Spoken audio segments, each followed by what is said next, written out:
Time is running out. If you're ready to take your practice to the next level, listen up because this opportunity ends Thursday. Whether you're a solo practitioner looking to fill your caseload, starting a group practice, or scaling an established one, we have a community for you.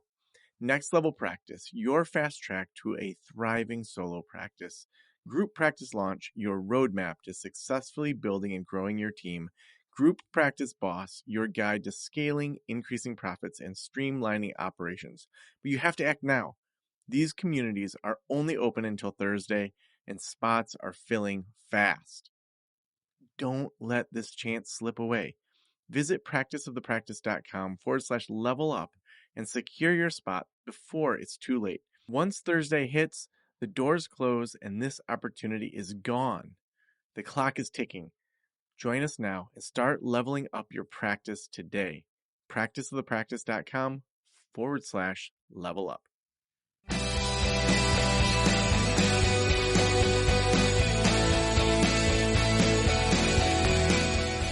This is the Practice of the Practice podcast with Joe Sanok, session number 1079.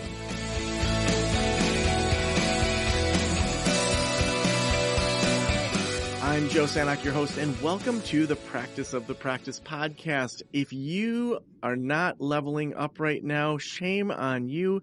Right now is the time to level up. It is Level Up Week. We are doing 16 webinars this week, all about solo practice, starting a group practice, and growing your group practice. And our communities are open. We only open these twice a year. So Next Level Practice is the community that is for you if you are in solo practice. We have hundreds of other therapists that you get to hang out with.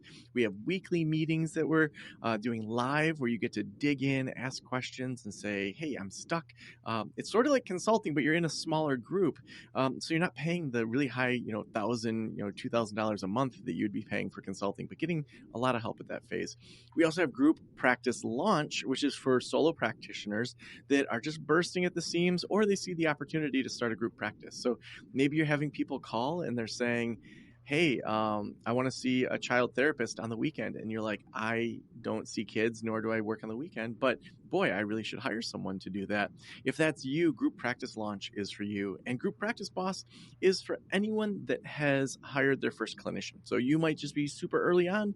You might have 50. We have tons of group practice bosses that are hanging out, going through the e-courses, doing live meetings, live trainings, so many things, all for under $200 a month. Depending on which program you're in, it's all around $200 a month. I think we have a big deal going on for Level Up Week. I want to say it's $129 a month for Next Level Practice. It might be $149. I really should have that in front of me if I was had planned ahead to market and pitch to you, but I didn't. I'm going off the top of my head about these awesome communities of people. So that's open right now over at practiceofthepractice.com/level up. Now, many of you know that I am a single dad. I'm raising my daughters, have about 85% custody, depending on when their mom is around. And even before I got divorced, I was really interested in just knowing how to be a good father of daughters. As soon as I knew I was having a daughter with my oldest, who's now 13, I read the book Cinderella Ate My Daughter. I read this other book. It was, I think, Sex and Girls. I remember I was reading that on an airplane once and was getting these weird looks. And I'm like, wait, what? And I realized I have this book about sex and girls that is about body image and all these things. But just the title, people kind of gave me some interesting looks as I was reading that on an airplane. But to me, it's one of those things that to even shift, in my family of origin, it was, we are a hugging family, Polish Catholic on my dad's side, very white Protestant on the other side, but still huggers. And hugging was this thing that we just all did. And then I remember my brother-in-law who married my sister came into the family. He's like, you guys hug each other at every, I've seen you 3 times today. I don't need a hug every time. And at first I was sort of offended by it. But then I'm like, well, I guess, that's his body. And then when I had a kid, it was like, wait, I'm teaching this daughter to hug people when she doesn't want to. Now, there's an acknowledgement of, say, her grandma or her grandpa. You need to give a high five, a fist bump, a wave, something courteous, but I'm not going to force you to go against what your body is saying to then train you that if another person wants your body, you have to do it. And so these really that kind of changes in my parenting that just came through educating myself and learning more has been really important to me. And that's why I love having guests like our current guest today. Dr. Charlotte Markey is a PhD that's also a professor of psychology and chair of the Health Sciences Department at Rutgers University. Dr. Markey received her doctorate in psychology from University of California and began conducting research on eating behavior and body image over 25 years ago. She has published over 100 book chapters and articles in peer-reviewed journals. The Body Image Book for Girls, Love Yourself and Grow Up Fearless was published in 2020, and also has the Body Image Book for Boys, which came out in 2022. So, that's the only book on body image for boys. So, she's written a ton of books, done a ton of work. Charlotte, welcome to the Practice the Practice podcast. Thank you so much for having me here. Yeah, sorry I fumbled through a little bit of your book title there, but maybe part of it is that, you said that's the first body image book for boys. I can't wait to dig into all this and to talk body image and to talk about your specialty areas. So welcome to the show. Glad you're here. Yeah, thank you. Well, let's just start with kind of the problem. Like, if we think back to maybe how our parents were raised. So, baby boomers, depending on the age of people, could be, older Gen Xers. So those people kind of raised in 50s, 60s, 70s, like what's the problem with how body image was then? And then maybe we can fast forward to children of the 80s and 90s, like a lot of our listeners are, and like, how did that shift? But then also, where were there holes in how we think and talk about body image? Well, we really don't have any body image research until about the 80s. So when we go back before about the 80s, we're looking at just sort of historical accounts of how people talked about their bodies and physical activity and eating behaviors. And there's definitely been some trends in just our lifetimes in terms of how we understand these things and how we think about them. And I want to say, too, at the outset that most people, whether it be your parents or your providers or your therapists, are trying to be supportive when it comes to these issues, I think. I think we want to give people the benefit of the doubt. And yet, oftentimes, what we know now from research is that all those people that love and care for us and are trying to do what's right for us, or in our case, us as the parents or the therapists, are doing actually the exact opposite of what they should be doing. Now, when you say the exact opposite, what should they be doing?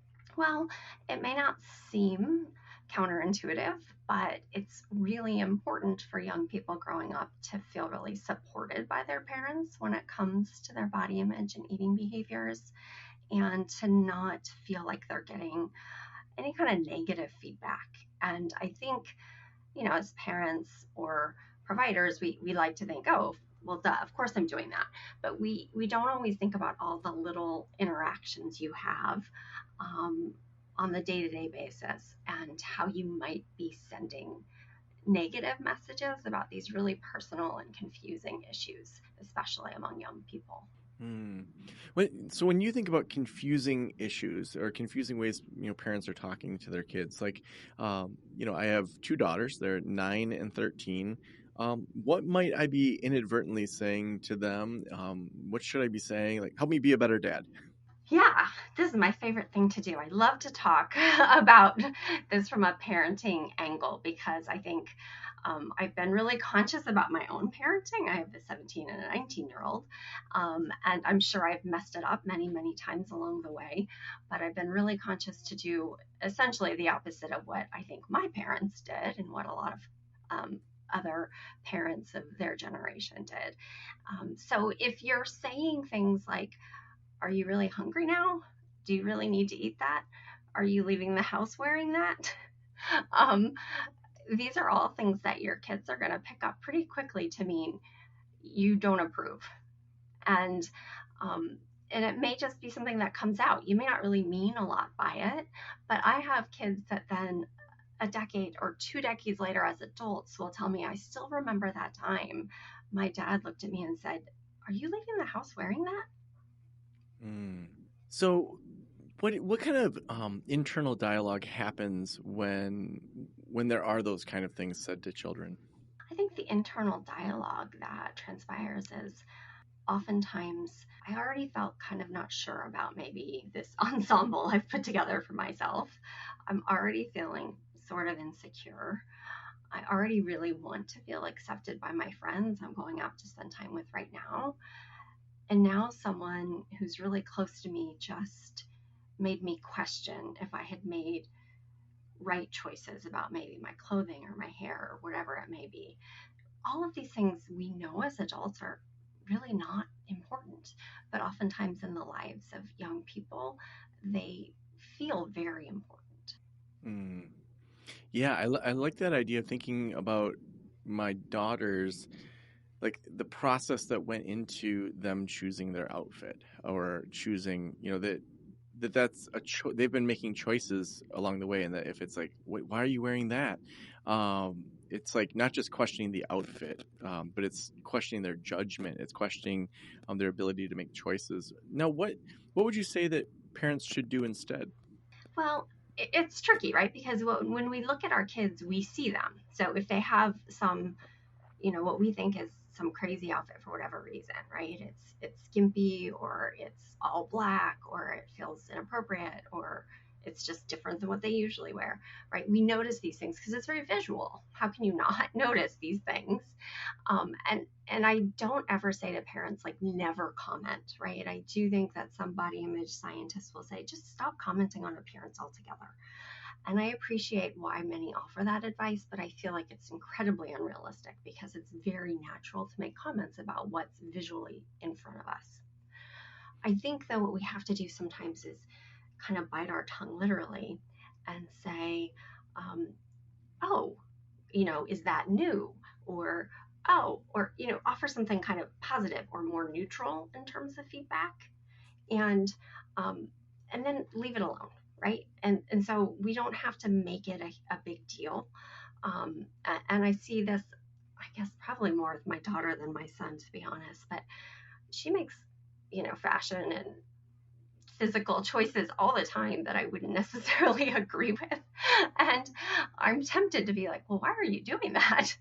Um, on a regular basis. And the last thing I want is for her to internalize the thoughts that I have, because what do I know? I'm an adult. It's not like I'm in and hip and cool and know what the trends are anyways. So I try just not to say those things, right? I just try to be supportive or positive and say, oh, that's interesting, or oh, that's new, or um, you look great, or whatever, and try not to belabor it and try to focus on conversation about other topics. And by doing so, then try to suggest to my daughter that, like, yeah, her appearance is just, it's only one piece of who she is, and it can be fun, but there's just more to her. Yeah.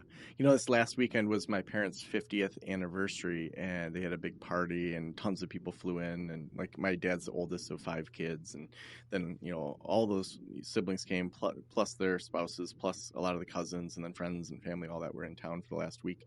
And on Friday night, my uncle, his wife, Aunt Mary, she was celebrating her birthday. So he put together this kind of table that we were all going to go out to this one restaurant. And it's not a super fancy restaurant, but it also was a little bit nicer. It was a nicer event. And so earlier in the day, I had said to my girls, like, you don't have to like wear a dress. I know you guys both don't really love dresses, but can you just like be a little bit more dressed up? Because I think they had like their ripped jean shorts on, just like playing for the day on a Friday.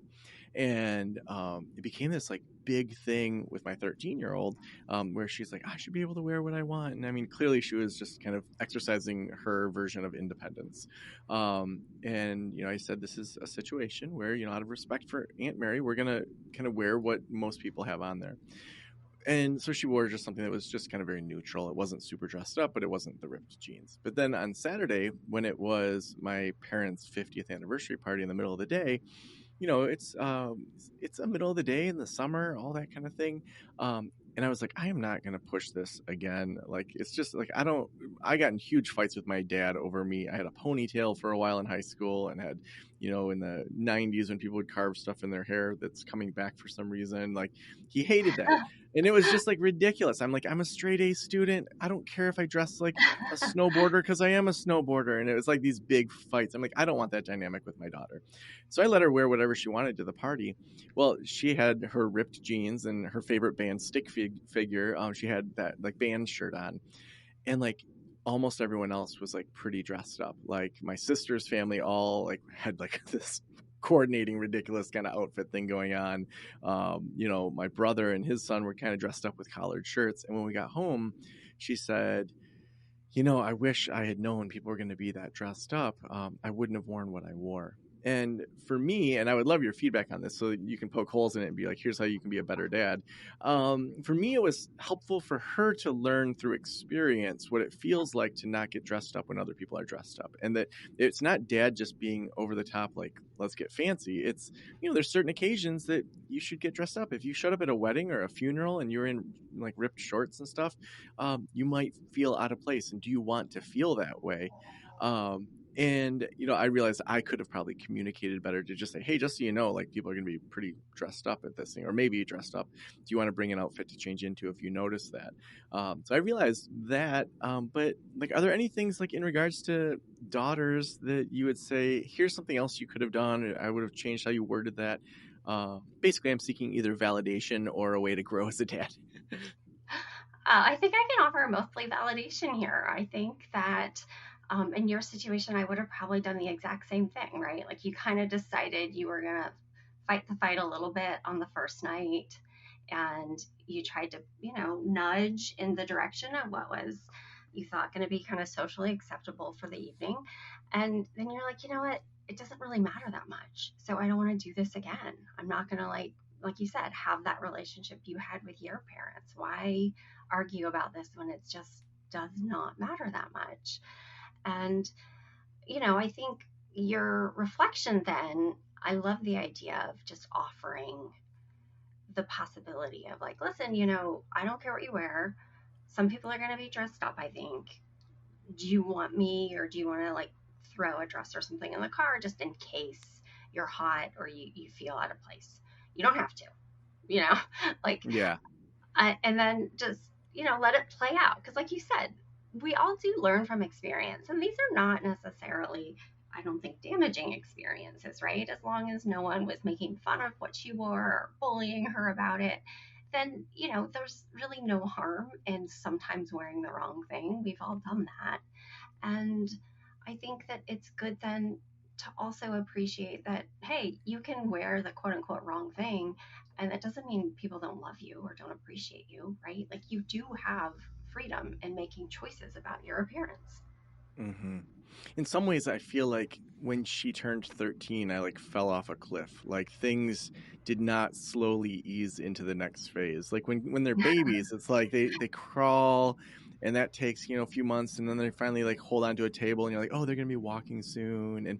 But it was like literally overnight. Like she used to be a kid that even on the weekends would wake up at 7 a.m., 8 a.m., and it was like to the day on her birthday, she just like all of a sudden is sleeping until like 11 a.m. And we went on a trip together this summer, and it's like, we're sitting at the airport and she's eating her yogurt and fruit. And I didn't say like make a healthy choice or any like silly things like that. It's just like she likes that. And she's reading her book and just like hanging out like more as an adult than as a kid. And I'm watching these parents like chase all their kids around, and my daughter's just like there. And it feels like, oh my gosh, like this happened really fast. And in that, I feel like there's also all these influences that are way outside of anything I have any control or even illusion of control over. And I think that's for a lot of parents what can be scary is these body image things that, people marketing to her through influencers or through YouTube, or she's not on social media. That's something we're going to hold off on until I think hopefully till she's 16. We'll see. I don't know why 16. I heard someone say that once and I thought, well, we'll try.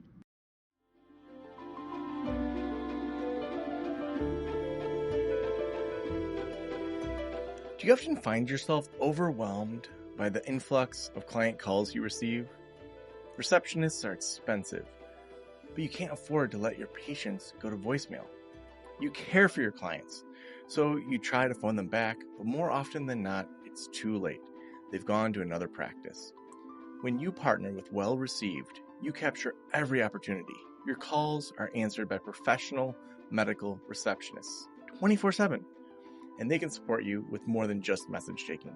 They offer new patient intake, after-hours service, bilingual services, medical appointment scheduling, medical live chat, and so much more. All this at a fraction of the cost of an in-house receptionist. Your patients are well-received priority. As a Practice of the Practice listener, you can get an exclusive 50% off your first 2 months of service. Head on over to wellreceived.com/Joe to start growing your practice today.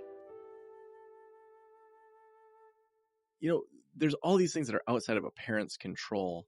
I guess let's start with, what should the posture be in realizing that? Like, how do we think through all these things that are outside of our control in regards to wanting to build positive body images in our kids? Yeah, it's a big question. And I was actually just working on revising the body image book for girls today. We'll have a new edition out in about a year. And I was actually revising the section on clothing choices because parents ask me about this all the time. So sticking with that theme for just a moment more, I think that it is really valuable to appreciate that there are all these other influences. We can't totally control what's going on here, right? And parenting is incredibly humbling. And then when these kids start to exert their own opinions about things, right? It's like you can remember dressing them in maybe little matching dresses, or there was no conversation, right? They just wore what you told them to. And then all of a sudden they're exerting their sense of independence and identity by picking these things out on their own. And a lot of times our reaction has a lot to do with that. It's not about the clothes. It's about, I don't have control over this anymore. These kids have their own ideas, and they're tuned into other pieces of culture, whether it be their friends or, like you said, influencers or other forms of media. And those things are having significantly more impact. And that's developmentally appropriate. And what tends to happen, parents start to have lesser impact as kids transcend through the adolescent years. And kids start to engage with other people outside their families a lot more. And so we have to, I think, be really careful not to try to exert control, whether it be about clothes or food or whatever, because a lot of times it is this knee-jerk reaction to like, wow, this is happening fast. I'm not ready for this as the parent. And how do I keep my kids safe, right? So there's a lot going on psychologically that we don't always acknowledge. Yeah, and I think one thing I realized a few years ago was, when my parents were, parents to me as a younger person, and I'm say going through my teen years, in the same way that it was my first time going through being a teenager, I was the firstborn. It was their first time raising a teenager, and so it's like, Yeah, just that idea of we're doing our best here as parents, and in the same way we want to give our kids grace to fumble and screw up and make mistakes and acknowledge them and have that whole rupture and repair cycle. We need that too as parents, and that it's just kind of having iterations that are better and better.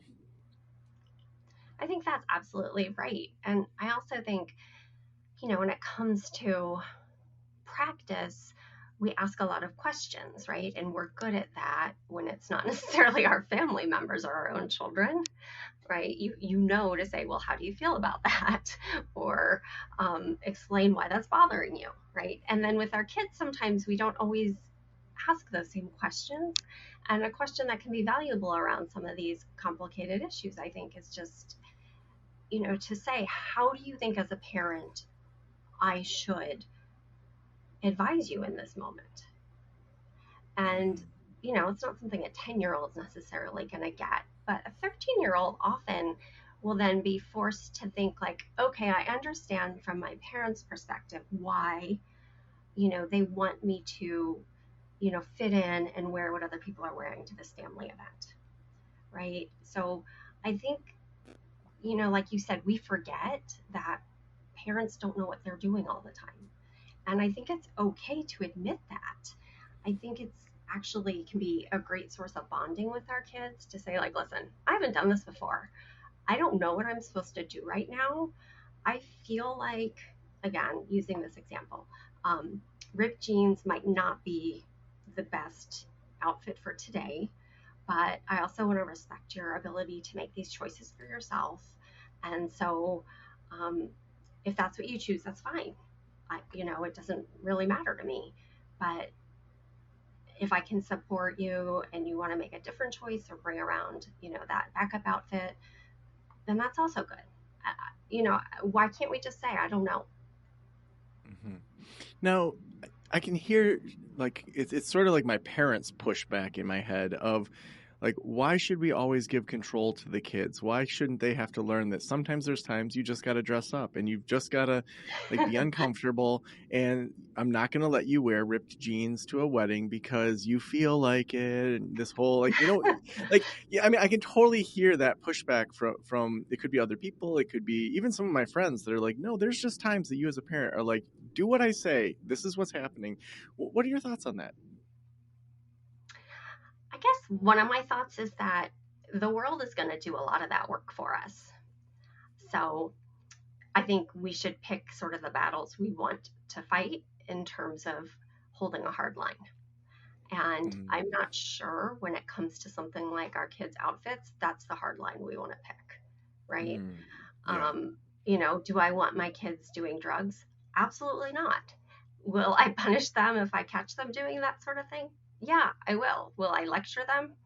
Probably more than I would tell any other parent that they're supposed to, right? I will break some of my own rules, even if I feel like, okay, this is really important. But I think in terms of things like, the outfit or some of these more sensitive topics, um, your daughter learned her lesson on her own. You didn't have to be the heavy. Hmm. You can just say, like, oh, I'm sorry if I should have warned you. I didn't want to be a drag and make you wear whatever you want. I'll let you know what I think the attire is for the next time we have a family gathering. Yeah. Um, but I feel like kids want freedom and they want flexibility and they want support, and let's give it to them in safe ways, right? Like, it doesn't mean, again, like saying like, yeah, go out and experiment with drugs. That's very Mm, different. But like wearing ripped jeans, like, in general, they're not my favorite. It's just, I'm middle aged and I think that they look not great always, right? But like, who cares? yeah. Now I want you to put your researcher hat on and also your kind of communicator hat. Not that you haven't been doing that, but I want to go more macro. If you were in charge in some way, whether it's like the next administration says, "Listen, we're going to have a department of self-image for kids," or the UN says we want to have you help guide policies on self-image. Like when you think about the media, when you think about society, when you think about family decisions, like what would your recommendations be if we were like, okay, in this next generation, we want to shift things to the most positive self-image way? Like what would the plan be for either for society and for individuals? Not that that's a small question. Right. I'm like, wow, that's like another book I'll have to write someday. Um, I think I would really change a lot of the education that kids get in schools when it comes to food and mental health in general. There's a lot of kind of food rules that young people grow up with that I think can be problematic. Mm, Um, I don't think the mental health education per se is problematic typically, but it's absent often. So that's the problem. Um, I would like to see more focus in educational settings on media literacy, because so many kids are so engaged in different types of media, and we know that's problematic. I think that there's a reason for parents to be engaged in all of this, but you're fighting an uphill battle as a parent if you don't have the support from the structures around you. And so thinking about it at the school level or the school district, or things like trying to keep phones out of classrooms, I think are important in terms of having kids who grow up able to feel comfortable in their own skin, able to engage well with other people in person, and able to really maintain mental health. Well, the last question I always ask is, if every private practitioner in the world were listening right now, what would you want them to know? I think I'd want them to know that if you don't specialize in eating behaviors and body image and you have clientele who need that specialty, to really refer to those of us who do this, because these can be really chronic, really serious problems that can even be fatal. And I think that it can just be really frustrating if you are stretching yourself beyond your expertise to work with this particular clientele. So good. If people want to get your books, if they want to follow your work, where should we send them? Yeah, so my new book is just out this month. It's called Adultish, the Body Image Book for Life. All of my books you can find online at thebodyimageBook.com. And you can follow me on Instagram, TikTok. If you look for Charlotte Markey, I'm pretty easy to find everywhere. Thank you so much for being on the Practice of the Practice podcast. Thank you for having me.